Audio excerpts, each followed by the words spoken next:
Surya hospital and trauma centre के director doctor Gautam Tripathi से जयदेश news की खास बातचीत। डॉक्टर गौतम त्रिपाठी ने अस्पताल में सुविधाओं के बारे में बात करते हुए बताया कि सूर्या हॉस्पिटल एक सुपर स्पेशलिटी हॉस्पिटल है।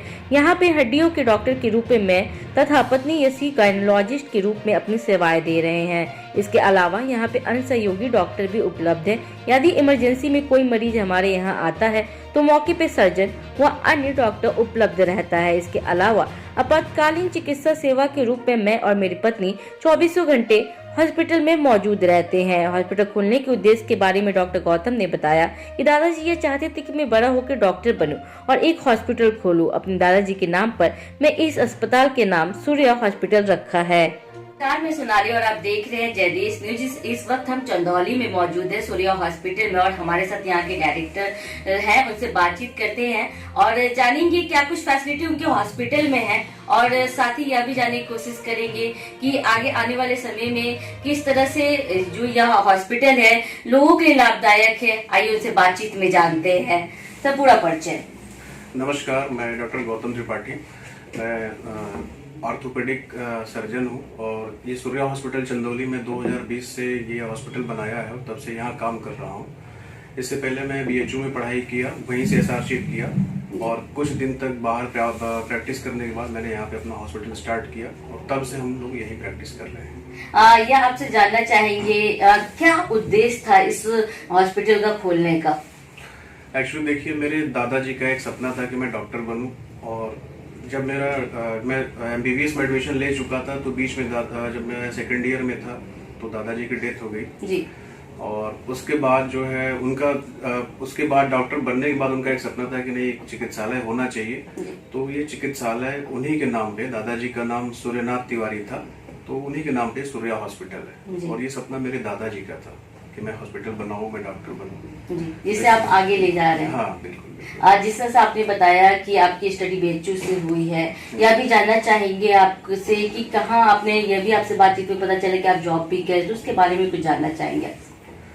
देखिए, मैं जो BHU में पढ़ाई किया, BHU में पढ़ाई करने के बाद मैं वहाँ पे SRCP किया। SRCP करने के बाद फिर मैं बाहर निकला तो पहले से ये था दिमाग में कि नहीं, दादाजी का एक सपना था हॉस्पिटल बनाना है, तो मैं इस बात को दिमाग में रखते हुए ही मैं आगे चल रहा था। तो मैंने डायरेक्ट हॉस्पिटल ना बना के मैंने बाहर कुछ फ्रीलांसिंग करी, कुछ जगह पे जाके सर्जरीज करता था। जब मुझे कॉन्फिडेंस आया, मुझे लगा कि नहीं, मैं कर सकता हूँ, तब आकर के मैंने एक हॉस्पिटल बनाया और यहाँ के लोगों का बहुत जो है प्यार सम्मान मिलता रहता है। पेशेंट्स जो है बहुत सेटिस्फाइड रहते हैं, जिन जो बातों से आप कुछ पेशेंट्स मिल भी सकते हैं जो है अभी यहाँ पे। तो हम ये हॉस्पिटल बना के हम लोग काफी संतुष्ट हैं। अगर फैकल्टी की बात की जाए आपके हॉस्पिटल में तो फैकल्टीज के बारे में जानना चाहेंगे आपसे। अगर फैकल्टी की बात करते हैं तो मैं जो है एज ए डायरेक्टर और यहाँ पे एज ए ऑर्थोपेडिक कंसल्टेंट हूँ। ऑर्थोपेडिक्स डिपार्टमेंट मेरा है, मेरी वाइफ है डॉक्टर यशी त्रिपाठी, वो गायनिकोलॉजिस्ट है।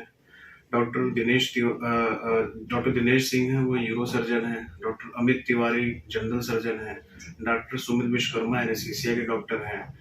तो ऐसे पूरा ही डिपार्टमेंट है। तो हम लोग लगभग कोशिश कर रहे हैं कि सारी सुविधाएं, सारी चीजें परोसी जाएं जो है यहाँ की जनता को, और जो हमारी कमियां हैं हम लगातार उस पर लगे हुए हैं कि हम उसको इम्प्रूव कर पाए। अवेलेबिलिटी की बात की जाए तो डॉक्टर कैसे अवेलेबल्स रहते हैं, अगर पेशेंट्स को जरूरतें होती हैं, इमरजेंसी होता है, उस पर भी जानना चाहेंगे?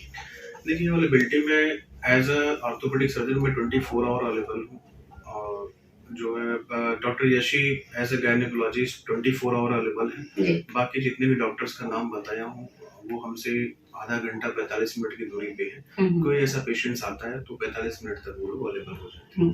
अगर बात की जाए, आप हड्डी के डॉक्टर भी हैं, अगर बात की जाए तो महिलाओं की, पुरुषों की अपेक्षा महिलाओं में ज्यादातर ये देखा जाता है बीमारी, क्योंकि घुटनों में दिक्कत होती है। 40 साल से जो अधिक की महिलाएं हैं उनमें भी ज्यादातर ये दिक्कतें हड्डियों की देखी जाती है, क्या कहेंगे उस पर?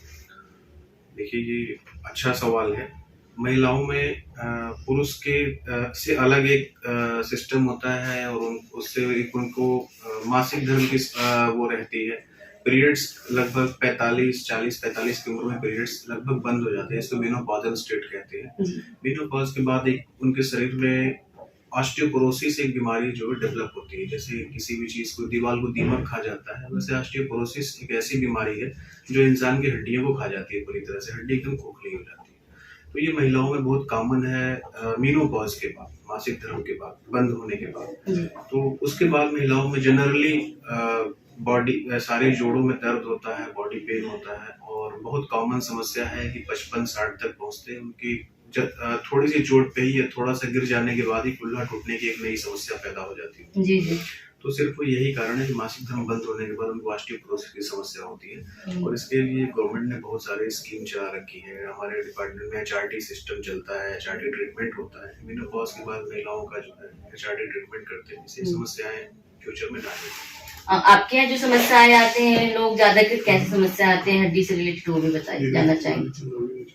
चंदौली में कॉमनली जो है, जो सबसे ज्यादा पेशेंट आते हैं लो बैक पेन के आते हैं, कमर दर्द के आते हैं, और दूसरा थोड़ा एज ज्यादा जो आते हैं 45-50 साल के बाद की उम्र के जो आते हैं, हमेशा घुटने में दर्द लेकर के आते हैं। उसके पीछे एक कारण ये है कि यहाँ के लोग अपने लिए, अपने स्वास्थ्य के लिए समय नहीं निकाल पाते हैं, दिन भर अपना लगे रहते हैं अपने कामों में, और एक समय के बाद जो है जब उनको एहसास होता है तो देरी हो चुकी होती है। ऐसे लोगों को मैं यही कहना चाहता हूँ कि भाई सब काम करिए, लेकिन अपने लिए भी समय निकालिए, थोड़ा योगा करना, व्यायाम करना, ये सब करना चाहिए। जी। अगर बात की जाए हार्ट अटैक की समस्या बहुत इधर भी देखी जा रही है, आपकी फैकल्टी से थोड़ी अलग ये सवाल है, पर आपसे जानना चाहिए युवाओं में 20 साल से लेकर 40 साल की उम्र के लोगों में ज्यादा हार्ट अटैक की समस्याएं आ रही है, उस पर क्या कहेंगे आप?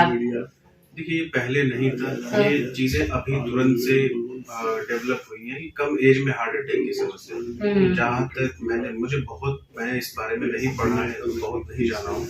हमारे सीनियर इस पे काम कर रहे हैं, अभी कोई आउटकम ऐसा नहीं आया है, जेन्युइन रीजन नहीं आया, लेकिन कोविड के बाद से ये चीजें थोड़ी कॉमनली देखने को मिल रही है, कम एज में ही। अभी कुछ दिन पहले हमारे जो है फैकल्टी से थे, डिपार्टमेंट से थे, मेडिसिन डिपार्टमेंट से, कार्डियोलॉजिस्ट थे, वो उन्होंने जैसे पढ़ाई कंप्लीट किया 34 की एज में उनकी डेथ हुई, जो है कार्डियक अरेस्ट से, क्योंकि वो खुद ही कार्डियोलॉजिस्ट थे। तो ये समस्या बड़ी कॉमनली देखने को मिल रही है आफ्टर कोविड। तो इसमें अभी रिसर्च जारी है, अभी कोई जेन्युइन रीजन इसका नहीं है। आसपास के जिले की अगर बात की जाए, गाजीपुर हो गया और आजमगढ़ जैसे जिलों के लोग आते हैं, ज्यादातर बनारस जाते हैं हॉस्पिटल के तलाश में। चंदौली जैसी जगह पे यहाँ के लोग भी पहले प्रेफर करते थे बनारस जाकर इलाज करवाना। आपने यहाँ पे अस्पताल खोला है अपना, क्या उद्देश्य भी जानना चाहेंगे, और साथ ही यह भी कि कितनी, मतलब लोगों को कितना सुविधा मिलेगा इस? जो सबसे पहले मैंने हॉस्पिटल खोला था, तो ये हॉस्पिटल मैंने जब शुरू किया तो मेरे दादाजी का सपना था कि मैं अस्पताल चलाऊं, डॉक्टर बनूं। बनने के बाद फिर धीरे धीरे जब मैंने स्टार्ट किया तो मुझे महसूस हुआ कि यहाँ गरीबी काफी ज्यादा है, और उस हिसाब से एक सरकार की बहुत ही महत्वाकांक्षी योजना है आयुष्मान भारत योजना, जिसे गवर्नमेंट ने बहुत लोगों को लाभ दिया है, और मुझे नहीं लगता कि गवर्नमेंट इससे ज्यादा एम्बिशियस कोई स्कीम हो सकती है। और हम लोग आयुष्मान भारत योजना बढ़िया काम कर रहे हैं, गरीबों को फ्री में इलाज दे रहे हैं सरकार की मदद से। और जो मैंने यहाँ पे, आपने कहा कि यहाँ के लोग और गाजीपुर के लोग पहले बनारस जाया करते थे, तो मैंने ये चीज ऑब्जर्व किया है कि ऑर्थोपेडिक्स डिपार्टमेंट में अब उतने बनारस नहीं जाते हैं। गाजीपुर से भी हमारे यहाँ बहुत पेशेंट्स हैं, चंदौली से भी जो है, चंदौली जिले से काफी पेशेंट्स हैं, लगभग 45, 48, 50 तक पेशेंट्स हमेशा आईपीडी में रहते हैं। तो इस पे हम लोग थोड़ी सफलता मिल रही है कि हम लोग कुछ पेशेंट्स को उनके घर में ही इलाज कर पा रहे हैं, उनके गृह जनपद में इलाज कर पा रहे हैं, पेशेंट संतुष्ट है। यह जानना चाहेंगे कि जैसे क्या कुछ संदेश देंगे आप लोगों को स्वास्थ्य संबंधित? स्वास्थ्य संबंधी संदेश में बस इतना है कि आज की सबसे बड़ी समस्या है एंजाइटी। हर युवा प्रेशर में जी रहा है, तनाव में जी रहा है। तो और कारण सिर्फ ये है कि उनकी हमारी जो है सोच और चाहत बहुत बड़ी है, उस हिसाब से नहीं मिल पा रहा है। तो मैं यही कहना चाहूँगा कि भाई शांत रहो, दिमाग को पीस दो, और योगा वगैरह करें, सब में तनाव से मुक्ति मिलेगी। और प्रोग्रेसिव रहे, लेकिन ये ना कोशिश करें कि सब कुछ एक ही दिन मिल पाए, नहीं मिल सकता। तो शांति से अपना काम करें, मेहनत करते रहें, जो चीज़ मिलनी है वो समय से मिल जाएगी। उससे तनाव कम होगा, जब तनाव कम होगा तो आदमी का जीवन उच्च क्वालिटी का होगा। Surya hospital and trauma centre, और अपनी तरफ से आप लोगों को क्या बोलना चाहेंगे? मैं अपनी तरफ से यही बोलना चाहूँगा, भाई एक्सीडेंट्स कम करो, चोट कम लगे, हॉस्पिटल्स में कम जाना पड़े, क्योंकि एक बार एक्सीडेंट होने के बाद जो जीवन आदमी का बदल जाता है, दुर्घटना आदमी के जीवन को बदल देती है। बाकी खुश रहें अपना। जी, आप देख सकते हैं अभी हम बात कर रहे थे गौतम त्रिपाठी जी से और डॉक्टर है वो सूर्या हॉस्पिटल के और डायरेक्टर भी। साथ ही उन्होंने यही बताया कि स्वास्थ्य से संबंधित चीजें पे हमने बातचीत तो की और उनका ये भी कहना है कि उनके हॉस्पिटल में अवेलेबिलिटी की अगर बात की जाए तो 24 घंटे वो यहाँ पे अवेलेबल है और साथ ही अदर फैकल्टी भी जो है वो भी अवेलेबल रहते हैं। कैमरा पर्सन जितेंद्र के साथ सोनाली पाटवा, जय देश न्यूज।